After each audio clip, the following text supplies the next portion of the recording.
Hey you, ever heard of John Thompson? Now, aside from being the widest sounding name ever, this man's story is one of personal hell and what someone will do to get out of their own Armageddon. Sounds wild? Let's get into it.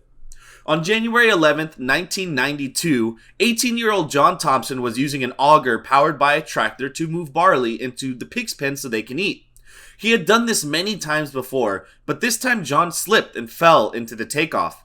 He remembers slipping on some ice, feeling a tug at his shirt, and in that moment, both of his arms were ripped off by the spinning machine because the power takeoff was not fitted with the safety shield. Thank you, capitalism. So what do you do when you rip off your arms and now need to call for help? Well, the journey started with a 100-yard trek uphill to his house.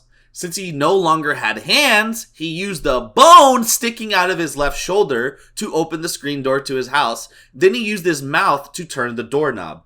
Once inside, he kicked the door to the den open to get to the phone. Now, if you can believe this, in 1992, 9/11 did not reach where he lived, which is just mind-blowing to me. So John called the first number he could think of, which was his Uncle Lynn. After many failed attempts to dial the number with his nose, he put a pen in his mouth and used that instead. As soon as he heard his cousin Tammy answer, John spat out, "This is John. Call an ambulance immediately because I'm bleeding very bad and don't have any arms." Then he hung up so that she could have a clear line to call for help. After the call was made, John went and sat in the bathtub waiting for help. Why the bathtub? Well, he didn't want to get blood all over the house or stain his mother's carpets. Tammy and her stepmom Sharon arrived at the house in record time.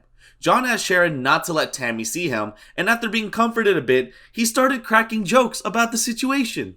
Once the emergency team arrived, they put his severed arms on ice, put John on a stretcher, and took him away.